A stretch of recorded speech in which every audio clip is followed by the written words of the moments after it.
రాజకీయాల్లో తమ ఓట్లు పిచ్చుకోవాలంటూ జగిత్యాల ఎమ్మెల్యే సంజయ్ కుమార్ సంచలన వ్యాఖ్యలు చేశారు. ఒక్క ఓటును ఎలా తెచ్చుకోవాలని చూస్తాము కానీ పోగొట్టుకోలేం కదా అంటూ కీలక వ్యాఖ్యలు చేశారు. జిల్లా కేంద్రంలోని స్థానిక ప్రభుత్వ డిగ్రీ కళాశాలలో ఏర్పాటు చేసిన ఒక కార్యక్రమంలో సంజయ్ కుమార్ పాల్గొన్నారు. కాలేజీ గ్రౌండ్లో ట్రాక్ ఏర్పాటు చేయలేక ఆలోచన తనకు మొదటి నుండే ఉండేదని తెలిపారు.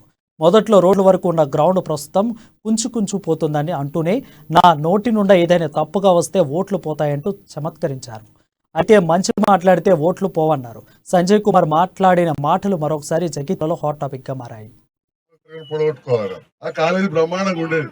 రోడ్డు దాకా రోడ్డు ఇలా గ్రౌండ్ గిట్ట వచ్చినాయి. అటో ఇటో ట్రాక్ చేసినాం. నిన్ననే భానుప్రసాదరావు గారు ఎమ్మెల్సీ గారు సంజయ్లో ఒక 25 లక్షలు ఇస్తా చెప్పారు.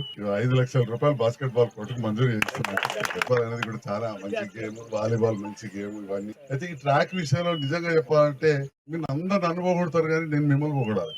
నేను ట్రాక్ కావాలనే ఆలోచన నాకు మొదటి నుంచి ఉండేది. ఎందుకంటే అక్కడ పాత కాలంలో చదువుకున్న వారిగా ఇప్పుడు నేను మాట్లాడుతున్న నా నోటికి కొద్ది తక్కువ అయితే 300 ఓట్లు పోతాయి, ఇంకా 500 పోతాయి. మంచి మాట్లాడుతూ కానీ రాజకీయాల్లోకి వచ్చినాం. ఓట్ల పిచ్చాలి. ఒక్కొక్క ఓట్లు తెచ్చుకోవాలో చూడాలంటే పొడగొట్టుకోవాలి. ఆ కాలేజీ బ్రహ్మాండంగా ఉండేది. రోడ్డు దాకా రోడ్డు ఇలా గ్రౌండ్ గిట్ట వచ్చినాయి. అటో ఇటో ట్రాక్ చేసినాం. నిన్ననే భానుప్రసాదరావు గారు ఎమ్మెల్సీ గారు సంజయ్లో ఒక 25 లక్షలు ఇస్తా చెప్పారు. 5 లక్షల రూపాయలు బాస్కెట్ బాల్ కోర్టుకు మంజూరు చేస్తున్నారు. ఫుట్బాల్ అనేది కూడా చాలా మంచి గేమ్, వాలీబాల్ మంచి గేమ్. ఇవన్నీ అయితే ఈ ట్రాక్ విషయంలో నిజంగా చెప్పాలంటే మీరు అందరు అనుభవపడతారు కానీ నేను మిమ్మల్ని పొగడాలి. నేను ట్రాక్ కావాలనే ఆలోచన నాకు మొదటి నుంచి. ఎందుకంటే అక్కడ పాత కాలంలో చదువుకున్న వారిని అర్హులందరికీ ఇళ్ల స్థలాలతో పాటు పట్టాలు ఇచ్చేంత వరకు నిరుపేదలకు అండగా ఉండి పోరాటాలను ఉద్రిక్తం చేస్తామని సిపిఎం రాష్ట్ర పార్టీ కార్యదర్శి తమ్మినేని వీరభద్రం హెచ్చరించారు. అర్హులైన నిరుపేదలకు ఇళ్ల స్థలాలు పట్టాలు ఇవ్వాలంటూ మహబూబాబాద్ జిల్లా కేంద్రంలోని తహసీల్దార్ కార్యాలయం ఎదుట ఆందోళన చేపట్టారు. ప్రభుత్వానికి వ్యతిరేక నినాదాలతో కార్యాలయ ప్రాంతాన్ని పార్టీ శ్రేణులు హోరెత్తించారు. ఇళ్ల కోసం ఉద్యమించే వారిపై కేసులు పెట్టినా జైలుకు పంపినా భయపడేది లేదన్నారు.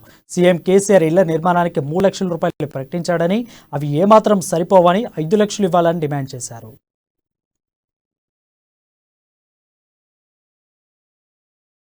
తెగించి పోరాడుతున్నటువంటి ఈ పోరాటానికి సిపిఎం పార్టీ రాష్ట్ర కమిటీ తరఫున పూర్తిగా సంఘీభావం.